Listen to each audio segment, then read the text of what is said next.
ভারত যেখানে একের পর এক উজানে বাঁধ নির্মাণ করে বাংলাদেশের নদীগুলোর পানি আটকে রাখে, সেখানে এবার বাংলাদেশের সীমান্তে একটি ছোট বাঁধ নিয়েও যেন ঘুম হারাম হয়েছে দিল্লির। এরই মধ্যে সীমান্তে ভারতীয় সেনা এবং গোয়েন্দা প্রতিনিধি দল পরিদর্শনে এসে নিজেদের উদ্বেগ জানিয়ে গেছে, যা অনেকেই দেখছেন অন্য দেশের অভ্যন্তরীণ বিষয়ে প্রকাশ্য হস্তক্ষেপ হিসেবে।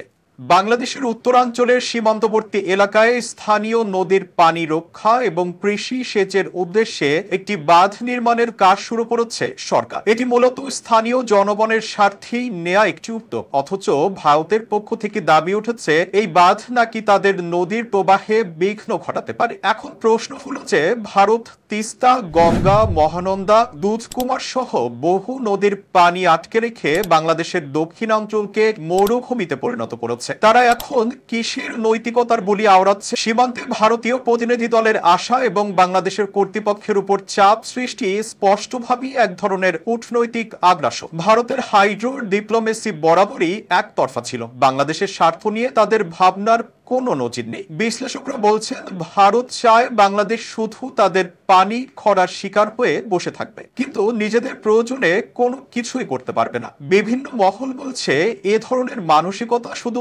ঔপনিবেশিক নয়, এটি প্রতিবেশী সম্পর্কের উপর সরাসরি একটি আঘাত। আরো উদ্বেগের বিষয় হলো ভারতীয় মিডিয়া এবং কর্মকর্তারা এই বাঁধ নিয়ে নানান ধরনের ভয়াবহতার গল্প ছড়াতে শুরু করেছে, যাতে করে আন্তর্জাতিক মহলের দৃষ্টি অন্যদিকে খুব সহজেই ঘুরিয়ে দেওয়া যায়। এই পরিপ্রেক্ষিতে প্রশ্ন উঠেছে, বাংলাদেশ কি নিজের স্বার্থে আর কিছুই করতে পারবে না? দেশের জনগণের পানি, কৃষি, জীবন রক্ষার উদ্যোগও কি এখন ভারতের অনুমতির অপেক্ষা থাকবে?